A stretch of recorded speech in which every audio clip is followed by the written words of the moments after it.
بسم اللہ الرحمن الرحیم۔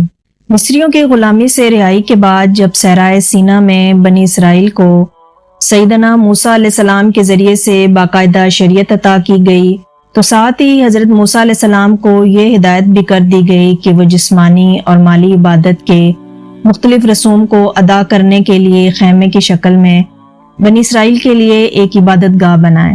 کچھ خیمے کی بناوٹ، اس کے ساز و سامان اور اس میں ادا کی جانے والی رسوم کی پوری تفصیل خود اللہ تعالیٰ نے حضرت موسیٰ علیہ السلام کو سمجھائی۔ تورات میں اس خیمے کا ذکر خیمہ اجتماع، مقدس مسکن اور شہادت کا خیمہ کے مختلف ناموں سے کیا گیا ہے۔ حضرت موسیٰ علیہ السلام کو یہ حکم بھی دیا گیا کہ وہ خاص انداز کا ایک صندوق بنا کر اس میں تورات کے الواح کو محفوظ کریں اور اسے خیمہ اجتماع میں ایک مخصوص مقام پر مستقل طور پر رکھ دیں۔ تورات میں اس کو عہد کا صندوق کے نام سے یاد کیا گیا ہے۔ یہ ایک متحرک اور قابل انتقال عبادت گاہ تھی، یعنی ایک جگہ سے دوسری جگہ بآسانی منتقل ہو سکتی تھی، جس کا حکم صحرائے سینا میں بنی اسرائیل کے عارضی مقام اور مسلسل نقل مکانی کے پیش نظر کیا گیا۔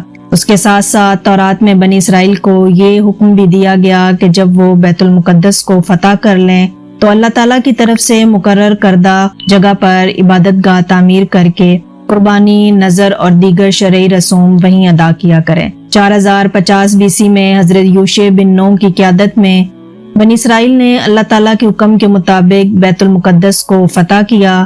اس کے بعد تقریباً 4 صدیوں تک بنی اسرائیل علاقے میں پہلے سے آباد مختلف نسلی گروہوں کے ساتھ لڑنے اور انہیں مغلوب کرنے کی جدوجہد میں مصروف رہے۔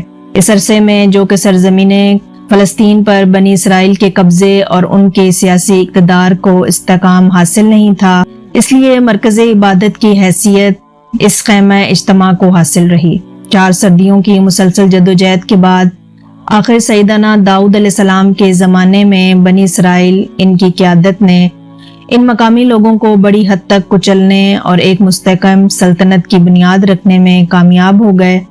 تو اللہ تعالیٰ کی طرف سے حضرت داؤد علیہ السلام کو ایک باقاعدہ مرکز عبادت تعمیر کرنے کی ہدایت ملی۔ حضرت داؤد علیہ السلام نے اس مقصد کے لیے ارنان یبوسی نامی شخص سے اس کا ایک کھیت خریدا جو کوہ موریا پر قائم تھا اور تعمیر کے لیے ابتدائی تیاریاں شروع کر دیں، تاہم اپنی حیات میں وہ اس مرکز عبادت کو تعمیر نہ کر سکے اور اپنے فرزند سلیمان علیہ السلام کو اس کی تعمیر کی وصیت کرتے ہوئے عبادت کرنے کا تفصیلی نقشہ انہیں سمجھا کر دنیا سے رخصت ہو گئے۔ حضرت سلیمان علیہ السلام نے اپنے والد کی وفات کے بعد اپنے دور حکومت میں اس نقشے کے مطابق مقررہ جگہ پر ایک شاندار عبادت گاہ تعمیر کرائی، جو تاریخ میں ہیکل سلیمانی یعنی سولومونز ٹیمپل کے نام سے معروف ہے۔ اس کی تعمیر 950 BC میں مکمل ہوئی۔ اپنی شان و شوکت اور جاہ و شکوے کے لحاظ سے یہ عمارت عجائبات عالم میں شمار ہوتی تھی۔ قرآن مجید کے بیان کے مطابق ہیکل سلیمانی کی بڑی بڑی محرابوں کی تعمیر کے لیے حضرت سلیمان علیہ السلام نے ان جنات سے بھی مدد لی تھی جنہیں اللہ تعالیٰ نے ان کے تابع کر دیا تھا۔ خیمہ اجتماعی کی جگہ اب ہیکل سلیمانی کو بنی اسرائیل کی عبادات اور مذہبی رسوم کے لیے قبلہ اور ان کے مذہبی اور اجتماعی زندگی کے محور اور مرکز کی حیثیت حاصل ہو گئی۔ اس طرح اس عبادت گاہ کو بنی اسرائیل کا ایک مذہبی اور روحانی مرکز ہونے کے ساتھ ساتھ ان کی سیاسی عظمت و شوکت اور دنیاوی جاہ و جلال کے ایک نشان کی حیثیت بھی حاصل تھی۔ تاہم اللہ تعالیٰ نے حضرت سلیمان کی زبانی بنی اسرائیل کو یہ تنبیہ بھی اس عبادت گاہ کی تعمیر کے ساتھ ہی فرما دی تھی کہ اگر تم میری پیروی سے برگشتہ ہو جاؤ اور میرے احکام اور آئین کو جو میں نے تمہارے لیے آگے رکھے ہیں نہ مانو، بلکہ جا کر اور معبودوں کی عبادت کرنے اور ان کو سجدہ کرنے لگو، تو میں اسرائیل کو اس ملک سے جو میں نے ان کو دیا ہے کاٹ ڈالوں گا، اور اس گھر کو جسے میں نے اپنا نام کے لیے مقدس کیا ہے اپنی نظر سے دور کر دوں گا، اور اسرائیل سب قوموں میں ضرب المثل ہوگا۔ اگرچہ یہ گھر ایسا ممتاز ہے تو بھی ہر ایک جو اس کے پاس سے گزرے گا حیران ہوگا اور سسکا رہے گا، اور وہ کہیں گے کہ خداوند نے اس ملک کو اس گھر سے ایسا کیوں کیا۔ ہیکل سلیمانی کی تعمیر کے تقریباً 350 سال بعد یہ پیشن گوئی پہلی مرتبہ یرمیان نبی کے زمانے میں ہوئی۔ بنی اسرائیل کے اجتماعی طور پر مشرکانہ اعمال اور رسوم میں مبتلا ہو جانے اور شریعت کے تعلیمات کو پس پشت ڈال دینے کے نتیجے میں اللہ تعالیٰ نے بابل کے بادشاہ کو ان پر مسلط کیا، جس نے 586 BC میں یروشلم پر حملہ کر کے ہیکل کو جلا کر برباد کر دیا۔ اس کے تمام خزانے اور قیمتی ظروف لوٹ لیے گئے، بنی اسرائیل کا قتل عام کیا اور انہیں اسیر بنا کر اپنے ساتھ بابل لے گیا۔ بنی اسرائیل کی توبہ اور اصلاح حال کے نتیجے میں اللہ تعالیٰ نے انہیں دوبارہ آزادی کی نعمت عطا کی، اور فارس کے بادشاہ خورس نے بابل کو فتح کرنے کے بعد 538 BC میں اسیری میں آئے ہوئے بنی اسرائیل کو واپس یروشلم جانے اور وہاں ہیکل کو دوبارہ تعمیر کرنے کی اجازت دے دی۔ ہیکل ثانی کی تعمیر، جس کو زر بابلی ہیکل کا نام دیا گیا، 515 BC میں مکمل ہوئی۔ یہ ایک بالکل سادہ سی عبادت گاہ تھی جس کا سجاوٹ اور تعمیر کے معیار کے لحاظ سے سلیمانی ہیکل کے ساتھ کوئی جوڑ نہیں تھا۔ یہ عبادت گاہ تقریباً 450 سال تک قائم رہی، لیکن اس عرصے میں وقتاً فوقتاً حملہ آوروں کے ہاتھوں بے حرمتی کا نشانہ بنتی رہی۔ 169 BC میں یونانی بادشاہ اینٹیکس دا فورتھ آف ایفینز نے ہیکل پر حملہ کر کے اس کے ساز و سامان اور خزانے کو لوٹ لیا اور اس میں زوس دیوتا کے نام پر قربانی کا ذبح خانہ قائم کر کے سردار کاہن کو مجبور کیا کہ وہ اس پر ایک خنزیر کی قربانی کریں۔ اس کے رد عمل میں مکابیوں نے بغاوت میں جنم لیا۔ 165 BC میں یہودا نامی مقامی کی قیادت میں بنی اسرائیل حملہ آور کو بے دخل کر کے ہیکل کی بازیابی اور تطہیر میں کامیاب ہو گئے۔ اس کی یاد میں یہودی اب تک ہنوکا کا سالانہ تہوار مناتے ہیں۔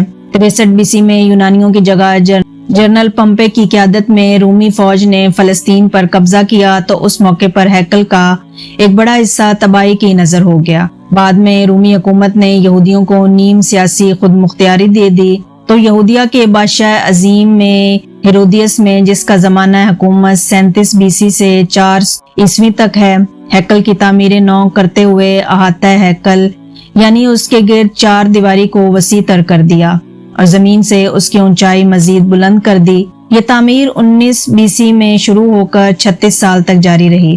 ہیکل کی تباہی اور فلسطین سے یہودیوں کی بے دخلی کی پیشن گوئی دوسری مرتبہ 70 عیسوی میں ہوئی۔ اس مرتبہ اس کے سبب بنی اسرائیل کا وہ رویہ تھا جو انہوں نے منحف القوم سیدنا مسیح علیہ السلام کی تکذیب کے حوالے سے اختیار کیا تھا۔ 66 عیسوی میں یہودیوں نے رومی حکومت کے خلاف بغاوت کر دی، جس کو کچلنے کے لیے رومی جنرل ٹائٹس نے 70 عیسوی میں یروشلم پر حملہ کر کے یہود کا قتل عام کیا اور ہیکل کو بالکل تباہ و برباد کر دیا۔ زندہ بچ جانے والے یہودیوں کو جلا وطن کر دیا گیا اور یروشلم میں ان کا داخلہ ممنوع کرا دیا گیا۔ تاہم بعد کے ادوار میں یہ پابندی نرم کر کے یہودیوں کو مخصوص مواقع پر یروشلم میں آنے اور ہیکل کے کھنڈرات کی زیارت کرنے کی اجازت دے دی گئی۔ ہیکل کی اس دوسری تباہی میں صرف اس کے مغربی دیوار محفوظ رہ گئی تھی، جو رفتہ رفتہ یہودیوں کا مقامی اجتماع اور ان کی گریہ ازاری کا مرکز بن گئی۔ اسی بنا پر دیوار گریہ یعنی ویلنگ وال کہلائے گی۔ 136 عیسوی میں رومی شہنشاہ ہیڈرنگ نے یروشلم کو دوبارہ آباد کر کے اس کا نام ایلیا کیپیٹولینا رکھا اور ہیکل کی جگہ رومی دیوتا جوپیٹر کے نام پر ایک عالیشان عبادت گاہ تعمیر کرا دی۔ 4 صدی عیسوی میں مسیحیت کے روم کا سرکاری مذہب بن جانے کے بعد 336 عیسوی میں قسطنطین اعظم نے اس بدھ قدے کی جگہ ایک چرچ تعمیر کرا دیا۔ 638 عیسوی میں مسلمانوں نے یروشلم کو فتح کیا تو اس موقع پر امیر المومنین عمر بن خطاب رضی اللہ تعالیٰ عنہ صحابہ کرام کی ہمراہی میں مسجد اقصی میں آئے۔ اس وقت ہیکل کے پتھر یعنی صغرا بیت المقدس کے اوپر کوڑا کرکٹ پڑا ہوا تھا۔ قبلہ عمر نے صحابہ کے ساتھ مل کر اس کو صاف کیا اور احاطہ ہیکل کے اندر جنوبی جانب میں نماز پڑھنے کے لیے ایک جگہ مخصوص کر دی۔ بعد میں اس جگہ پر لکڑی کی ایک مستطیل مسجد تعمیر کی گئی۔ 688 عیسوی میں عمومی خلیفہ عبد الملک بن مروان نے بیت المقدس کے اوپر ایک شاندار گنبد تعمیر کروایا جو قبۃ الصغریٰ یعنی ڈوم آف راک کے نام سے معروف ہے۔ اسی نے اس لکڑی کی بنی مسجد کو تعمیر نو کر کے اس کے رقبے کو مزید وسیع کر دیا۔ اسلامی لٹریچر میں مسجد اقصی یہ ایک لکڑی کی مسجد ہے۔ 1078 عیسوی میں جب سلجوقی ترکوں نے یروشلم پر قبضہ کیا تو ان کے 20 سالہ دور حکومت میں یورپ اور پوری دنیا سے آنے والے مسیحی زائرین کے ساتھ نامناسب سلوک اختیار کیا گیا اور ان کے مقامات مقدسہ کی زیارت کے معمولات میں رکاوٹ ڈالی گئی۔ اس کے رد عمل میں 1096 عیسوی میں مغربی یونٹ میں غیرت و غضب کی ایک لہر اٹھی جس نے صلیبی جنگوں کا روپ دھار لیا۔ پوپ اربن دوم کے حکم پر عیسائی جنگجو کا ایک لشکر یروشلم پر قبضے کے لیے روانہ ہوا، جس نے 1099 عیسوی میں یروشلم پر قبضہ کر کے مسجد اقصی اور قبۃ الصغریٰ کو اپنے تصرف میں لے لیا۔ مسیحی فاتحین نے قبۃ الصغریٰ کو گرجا گھر میں تبدیل کر کے اس کے گنبد کے اوپر سونے کی ایک اور بڑی سلیب نصب کر دی، جبکہ ان قبے کے اندر مسیح بزرگوں کی مورتیاں اور تصویریں آویزہ کر دی گئیں۔ صغریٰ کے اوپر ایک قربان گاہ بنا دی گئی جسے انہوں نے ڈومنائل ٹیمپلم کا نام دیا گیا، جبکہ مسجد اقصی کو ٹیمپلم سولوموس کا نام دیا گیا۔ 88 سال کے بعد 1187 میں مسلمان صلاح الدین ایوبی کی قیادت میں دوبارہ یروشلم پر قبضہ کرنے میں کامیاب ہو گئے اور مسجد اقصی کو مسجد کی حیثیت سے بحال کر کے صلیب اتار دی گئی۔ 1966 کے عرب اسرائیل جنگ میں اسرائیلی مشرقی یروشلم پر قبضہ کرنے میں کامیاب ہو گیا، جس میں مسجد اقصی واقع ہے، اور مسجد کو اسرائیلی فوج نے اپنے کنٹرول میں لے لیا۔ تاہم اسرائیلی وزیر دفاع موشے دیان نے خیر خواہی کے اظہار کے طور پر احاطہ مقدس کی چابیاں اردن کے حکمران ہاشمی خاندان کے سپرد کر دی۔